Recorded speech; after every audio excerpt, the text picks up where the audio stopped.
This is part 2 from chapter 16, Master Math Mentors AP Calculus AB Manual. We're going to finish up related rates. This box here just basically gives us a guide on how to solve related rates problems. First, we need to recognize that it's a related rates problem. If they use words like increasing, decreasing, growing, shrinking, changing, it's probably a related rates problem. It helps to make a sketch. It helps to label your sketch using variables, even if those values are given. For instance, if it says the radius is 4 inches, you still want to label that with R instead of 4. Make a table of variables from your sketch, include all your units, be sure the units match. The values of variables may be unknown. For variables whose value are known, be sure to be aware of which variables are constants and which are changing.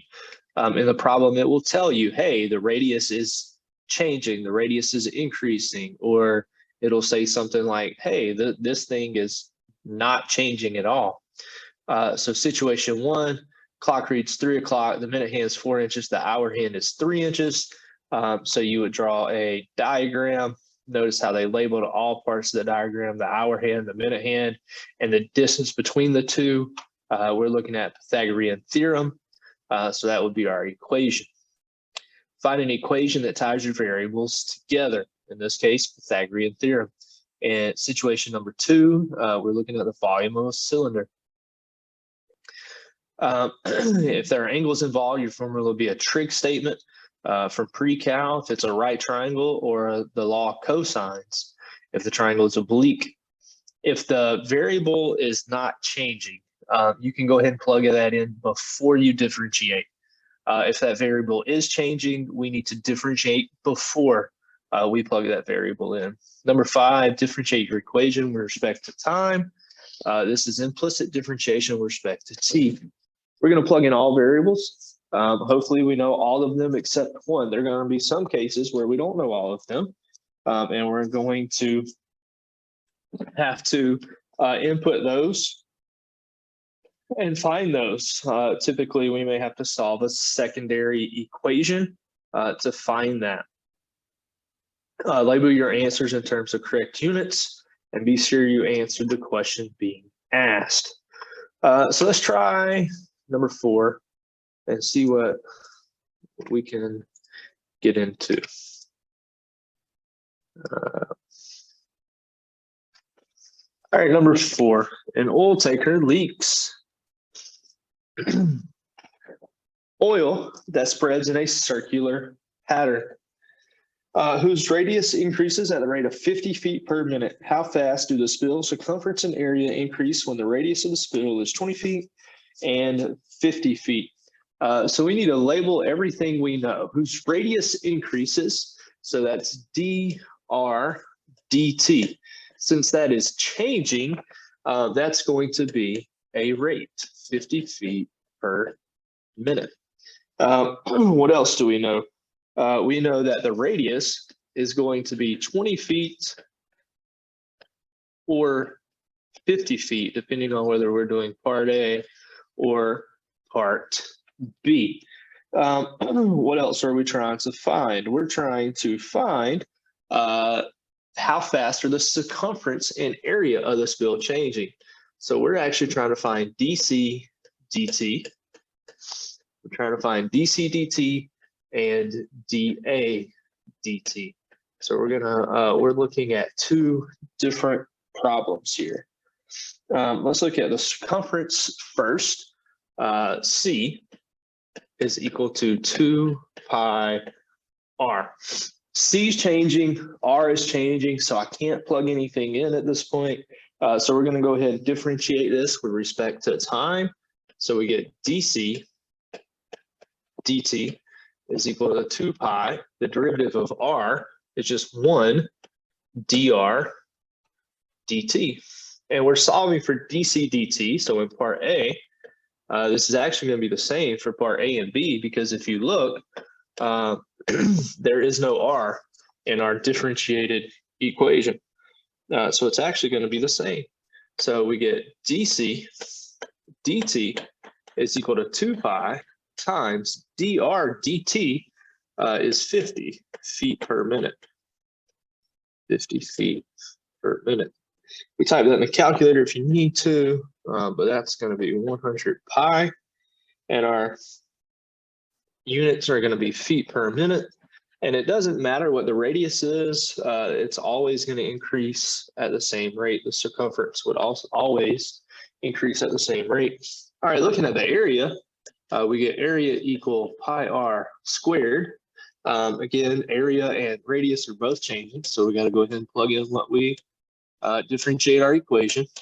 Pi r squared would be 2 pi r dr dt. Derivative of r squared is 2r dr dt. We're solving for dA dt. We do not know what that is, so let's do part A. In part A, r is equal to 20 feet. So we get 2 pi times 20 feet times dr dt, which is 50 feet per minute. And if you put the units in, when you get down to your final answer, it should take care of the units for you. We get 2 times 20 times 50. That's going to be 2,000 pi. And then we have feet and feet, which is feet squared per minute. So the area is changing at a rate of 2,000 pi feet squared per minute at the time that the radius is equal to 20 feet. All right, part B, the only difference here is that the radius is equal to something different. So dA dt would be 2 pi. The radius is now 50 feet, and the radius is increasing at a rate of 50 feet per minute. And we get 50 times 50, which is 2,500 times 2 is going to be 5,000 pi feet squared per minute. So we have solved both problems there. They were asking for circumference and area. Typically, they're not going to ask for two different problems on the same problem. They would just ask for one of those. Number 5, a 13-foot ladder leans against a vertical wall. So again, it might help to draw a picture. So we have our wall and we have our ladder. The length of the ladder, let's call it L, is equal to 13 feet. We're going to assume that that makes a right angle. If the lower end of the ladder is pulled away at the rate of 2 feet per second, so we're moving this way at 2 feet per second. What would be a good variable that we could call that? We could call that x, since it does look like the x value is changing.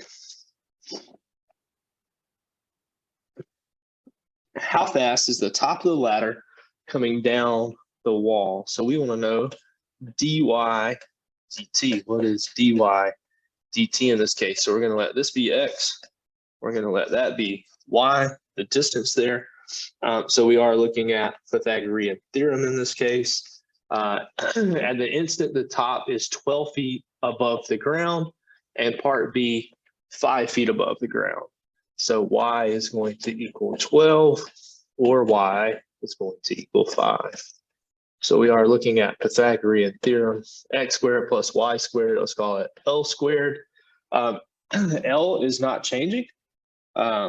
So we can go ahead and put that in before we differentiate. The length of the ladder is staying the same. So we get 13 squared. 13 squared is 169. So our equation before we differentiate, x squared plus y squared equals 169. And we can put the 13 in there because the ladder, that length is not changing. We're going to take derivative. We get 2x dx dt plus 2y dy dt. And the derivative of 169 is 0. So we want to, we're trying to figure out dy dt. So we can go ahead and solve for dy dt, or we can go ahead and plug in all the information. Since we got to do this twice, it might be better to go ahead and solve for dy dt. So I'm going to subtract the 2x dx dt from both sides. And we get 2y dy dt is equal to negative 2x dx dt, and then we can divide by 2y. The 2's are going to cancel out, so we get dy dt is equal to negative x dx dt all over y. So now for part A, we know a whole bunch of stuff. So for part A, dy dt is equal to negative x. Well, we don't really know x yet. We know L is 13. We know y is equal to 12.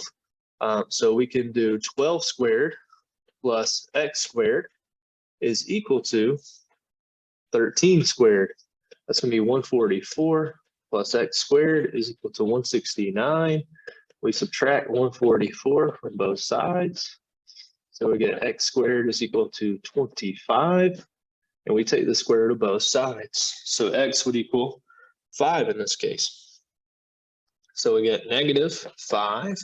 Dx dt, we know the latter is sliding at 2 feet per second. So times 2 feet per second. And this would be feet as well, divided by y.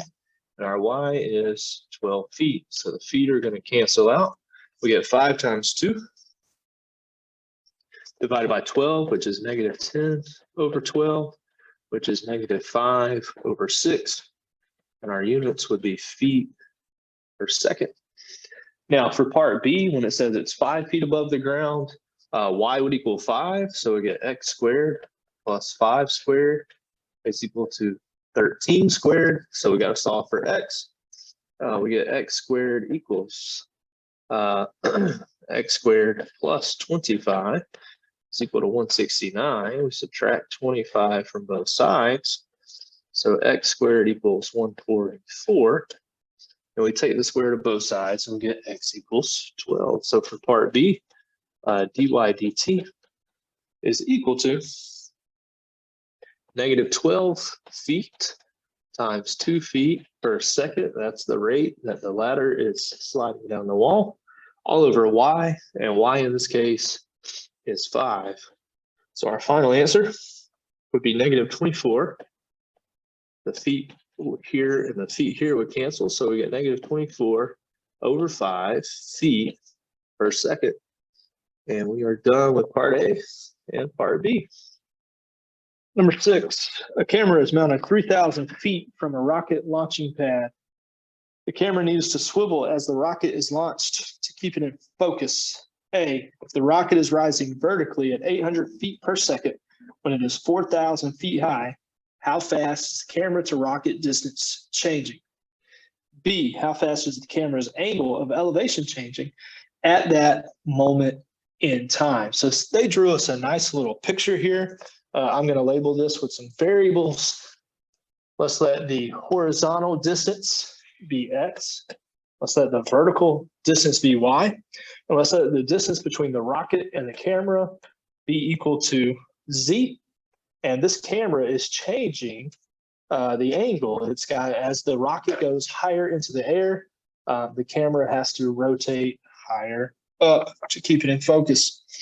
All right, so let's let's write down what we know. A camera's mounted 3,000 feet, so x is equal to 3,000 feet, and that's not changing. That does not change. The camera needs to swivel the rocket if the rocket is rising vertically. So we know dy dt is equal to 800 feet per second, which is pretty fast.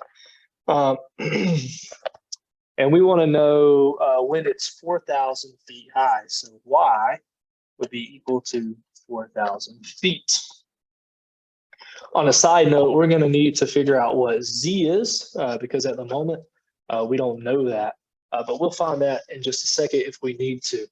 Our equation that relates all this together would be x squared plus y squared is equal to z squared. We're going to take derivative, so we get 2. Actually, before we take the derivative, x is actually not changing. So dx dt is equal to 0. And because dx dt equals 0, we can go ahead and plug that into our equation. So we get 3,000 squared plus y squared is equal to the z squared. And now when we take the derivative of that, we get 0. Derivative of 3,000 is 0 plus 2y dy dt is equal to 2z dz dt. We know y is 4,000 feet, so 2 times 4,000. dy dt is 800 feet per second. And that's equal to 2 times z. Well, we don't know z at the moment. So we can use this equation to help us find z. So we get 3,000 squared plus 4,000 squared is equal to c squared or c squared. To save you some time, you'll go through that and you'll get z is equal to 5,000. You might be able to recognize that as Pythagorean triple 3, 4, 5. So z is equal to 5,000. And dz dt, that's what we're actually looking for. How fast is the camera to rocket ratio changing? This is actually what we're finding. So we don't know dz dt. So we're going to set dz dt as a variable. We're going to go through, we're going to solve for dz dt. So we can divide by 2 times 5,000 on both sides. And then we can simplify. The 2's cancel out. You can actually cross out some of these zeros and simplify. But we get dz dt is equal to 640 feet per second. All righty.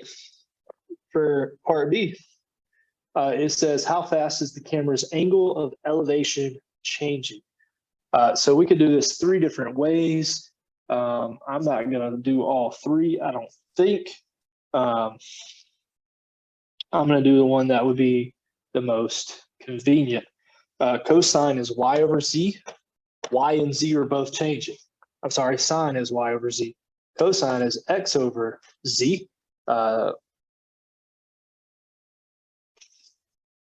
And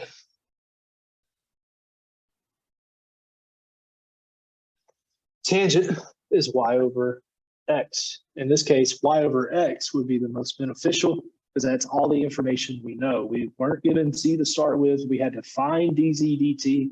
If we found dz dt incorrectly, then we couldn't get the correct answer here. So this tangent theta equals y over x would be our best approach. X is actually not changing. So we can go ahead and put this as y over 3,000. And that's actually really, really nice. We don't have z in the equation and x is not changing. So tangent would actually be best because it uses the information that was given and not information that we had to find in part A. So we take the derivative. Derivative of tangent is secant squared. So we get secant squared theta d theta dt, don't forget that, is equal to the derivative of y is just 1 dy dt. So we get 1 over 3,000 times dy dt. Now we're going to solve for d theta dt. If we go back up and look at our equation, or what we know that secant is equal to, let's see, cosine is equal to the adjacent over the hypotenuse. So secant would be equal to the hypotenuse over the adjacent. And we found the hypotenuse up here to be 5,000 and the adjacent is going to be 3,000. So if we were to divide 5,000 by 3,000, we actually get 5 over 3, and that's being squared. D theta dt is equal to 1 over 3,000. And we know dy dt is the rate that it was changing. How fast is the rocket going up in the air? And the rocket's going up in the air at 800 feet per second.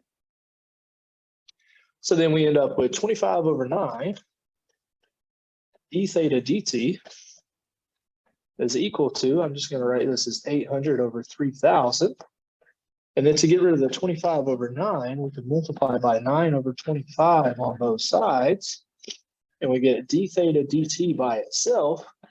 And that's going to be equal to 800 over 3,000 times 9 over 25, which is 12 over 125 radians per second. Since we didn't do anything in degrees, our angle is going to be in radians. Now we can do this with sine and cosine. It would be very similar, but since Z was given and not given information, I would rather not use that because I'm going to end up with a dz dt, and that dz dt is going to give me an answer that relies on what I found in part A, and we don't necessarily want to do that. All right, number 7, two cars are riding on roads that meet at 60-degree angle. So if we were to draw a picture here, we have car 1, car 2. They're going to meet at a 60-degree angle. Let's label that side A, label that side B, and let's just fill in the rest of the triangle. Let's label that C. Car A is 3 miles from the intersection. So A would be equal to 3 miles, but that is changing. It's traveling at 40 miles per hour. So dA dt is equal to 40 miles per hour. Now let's think about this. Is that getting closer to the intersection or further away from the intersection? Is traveling at 40 miles per hour, while car B is 2 miles from the intersection, traveling at 50 miles per hour. So B is equal to 2 miles, and dB dt is equal to 50 miles per hour. 50 miles per hour. And we know this angle theta is equal to 60 degrees. Just make sure we have variables for everything, including the things that were given. Car A is 3 miles from the intersection, traveling at 40 miles per hour. Car B is 2 miles from the intersection, traveling at 50 miles per hour. How fast is the distance between the two cars changing if they're both traveling away from the intersection? All right, this is where the positive and negative for dA dt and dB dt come in. If they're both traveling away from the intersection, the distance is getting bigger. So the distance is increasing. And since the distance is increasing, dA dt and dB dt are positive in this case. All right, so what relates all of this together? Unfortunately, the only thing that really relates this together is the law of cosines, which you may or may not remember from pre-calculus. C squared is equal to A squared plus B squared minus 2 AB times cosine of capital C. The angle 60 degrees is actually not changing, so we can go ahead and plug that into the formula. Minus 2 AB times cosine of 60. Cosine of 60 degrees is equal to 1/2. So we get C squared is equal to A squared plus B squared minus 2 AB times 1/2. And the 1/2 is going to cancel the 2 out. So we get C squared is equal to A squared plus B squared minus AB. And we can go ahead and plug in the 60 because that theta is actually not changing. The road, the angle between the two roads is staying constant. All right, now at this point, we can take the derivative. Derivative of C squared is 2C dC dt. Derivative of A squared is 2A dA dt. Derivative of B squared is 2B dB dt. And the derivative of AB is going to be derivative of A is 1 times B dA dt plus the derivative of B is 1 dB dt. So A times dB dt. And we can distribute that negative if you would like. So at this point, we're going to plug in everything that we know, and we're trying to find this DC dt piece. We also don't know C technically. We have no idea what C is, but we can find C using this equation. We can find C. So C squared would be equal to A squared is 3. So 3 squared plus B squared was 2. So 2 squared minus 3 times 2. And we can type this in the calculator if we need to. We get C squared equals 9 plus 4 is 13 minus 6 is 7. So we get C is equal to the square root of 7. So now when we plug all of this back in, we get 2 times the square root of 7 dc dt is equal to 2 times A was 3 miles, times dA dt, that was 40 miles per hour, and that was positive 40 because we were traveling away and the distance was getting larger. Plus 2 times B is 2, and dB dt would have been positive 50 minus, I'm going to go ahead and distribute the negative at this point. B in this case was 2, and dA dt was 40 minus A, which was 3, and dB dt was 50. And then we type that in the calculator. We solve for dC dt. I'm going to have to erase some stuff here just so I have room. But we're really, really, really close to the final answer. If you were to type the right side in your calculator, 2 times 30 times 40, you probably don't even need a calculator for that. Looks like you get 110. So 2 square root of 7 dC dt is equal to 110, and then we would divide both sides by 2 square root of 7. So we get dC dt, 110 divided by 2 square root of 7 is 20.788 miles per hour. So the distance between the two cars at that instant is changing at 20.788 miles per hour. So if they were to continue the same ideas over the course of an hour, the distance between them would grow at 20.788. Number 2, it says car A is traveling away from the intersection, car B is traveling towards it. So how does this change stuff?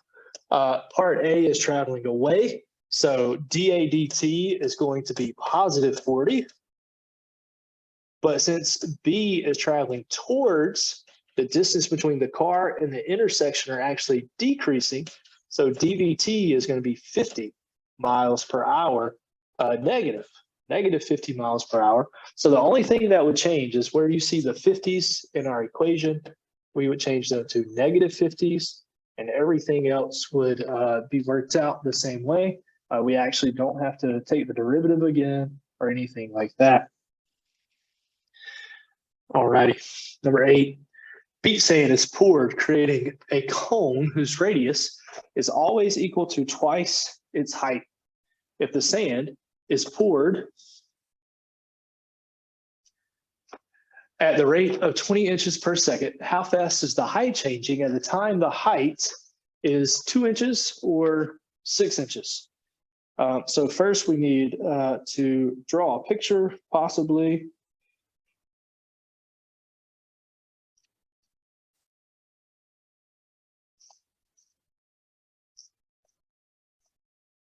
Draw a picture if we need to, but basically we have this idea of a cone, and it looks something like that.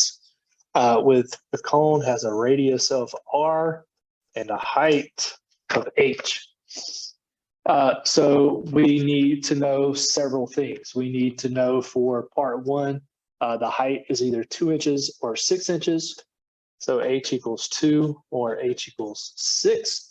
In this case, the sand is poured at the rate of 20 inches cubed per second. So we're looking at this idea of volume. So dV dt would be equal to 20 inches cubed per second. However, we don't really know anything about the radius other than what we do know about the radius is that the radius is equal to twice its height. So radius is 2 times h. So if we were to look at that idea, we can figure out what the radius is. But we're probably, since we don't know dr dt, we have no idea what dr dt is. We have no clue what that is. We're not asked to find it. We actually need our equation. Our equation do not have r in it. And we can do that before we start differentiating. So the volume of a cone is equal to 1/3 times pi r squared times h. If we were to take this derivative implicitly, we would get dv dt. We know what that is. We would get dh dt, which is what we're trying to find. How fast is the height changing? That's dh dt. That's what we're trying to find. But we have no idea what dr dt is. So it would be really hard to differentiate this equation and to solve it with r in the equation. But what we do know is that r is equal to 2h. So we're going to plug that into the equation, 1/3 pi times 2h squared times h. I would probably multiply this through. We get 1/3. 2 squared is 4. H squared times h. So we can simplify this a little bit more. That'd be 4/3 pi h squared times h is h to the third. And now if we differentiate that equation, that's going to serve us much, much better. So the derivative of v is just dv dt is equal to the derivative of h to the third is 3h squared. The 3's would cancel out. So we get 4/3 pi times 3h squared dh dt. The 3's cancel out. So we get dv dt is equal to 4h squared dh dt. We're trying to solve for dh dt. So now part 1, part 2 would look pretty much identical, except the numbers that we would plug in. So I'm probably only going to do the first one. So dv dt for part 1, dv dt is 20. That's equal to 4.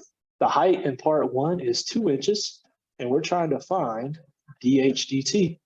So we get 20 divided by, I forgot the pi. Sorry, it's my bad. Forgot the pi.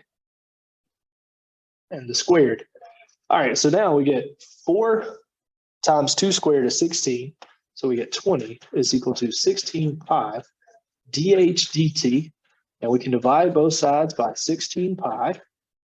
So we get dh dt is equal to 20 over 16, which simplifies to 5 over 4 pi, which you can change to a decimal, 0.398 inches per second. So at that instance where the height is equal to 2 inches, the height would be changing at a rate of 0.398 inches per second. We would do the same thing in part 2. I'm not going to solve the whole thing, but I will write the equation out. 20 is equal to 4 pi times r squared would be 6 squared dh dt. And we would go through and solve that equation. And when you solve that equation, you get dh dt is equal to 0.044 inches per second if you want to practice solving that equation. All right, number 9. Water drains from a conical tank. So we know this is a cone at the rate of 2 meters cubed per second. So we're looking at cone here, and we have some water in here. Water level might be right here. And we know that this cone, the tank, is going to have a radius of capital R. Where the water is, might have a radius of little r. The water is going to have a height, and the cone is also going to have a height. Call that capital H. So we read through this, we're going to label everything we know. It says that it's draining at a rate of 2 meters per second. So since it's draining, it's decreasing. So it's going to be -2 meters cubed per second. The tank is 16 meters high. So we know capital H is 16 meters and its top radius is 4 meters. So capital R is equal to 4 meters. How fast does the water level fall? So what we're looking for is actually dH dt. How fast is the water? This is all water.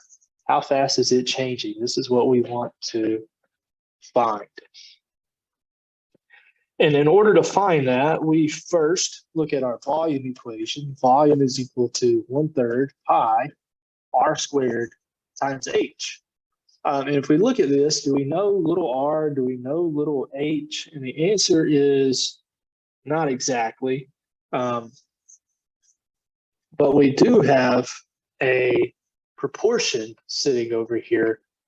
We do know that when the water level is 12 meters high, so we know little h is equal to 12, but we have no idea what little r is. And I need little r in this case, or some relationship between that where I can find that. So what we're looking at here is we do have similar triangles floating around here. So there's 2 triangles here. I'll try to draw that separately. We have this side is capital H. This side is lower h. This is little r, and this is big R. And this angle would be congruent for both triangles. And this would be a right angle also. All right, so what do we know? We know capital H is 16. We know capital R is 4. So that proportion, 16 to 4, has to be equal to this proportion between R and H. So H over R. We know that has to be proportional. So if we were to get R by itself in this case, 16 over 4 is 4. That's equal to H over R. We multiply both sides by R, so we get 4R is equal to H. And then we divide both sides by 4. So we know the radius is always going to be equal to the height over 4. And why do we need to know that? We need to know that because we have no clue how fast the radius is changing. Little r, dr dt, we have no clue about that. So if we were to differentiate this with respect to r and h, we would need to know dr dt and dh dt. Or we would need to know one and be asked to find the other. We're being asked to find dH dt, so we want our entire equation to be in terms of h. And that's the idea of the similar triangles there. Hopefully that made a little bit of sense. Kind of complicated, but we get h over 4 squared times h. We go through and simplify this. We're looking at v is equal to 1/3 pi h squared over 16 times h. 16 times 3 is 48. So we can rewrite this as pi times h to the 3rd power, h squared times h, and 3 times 16 is 48.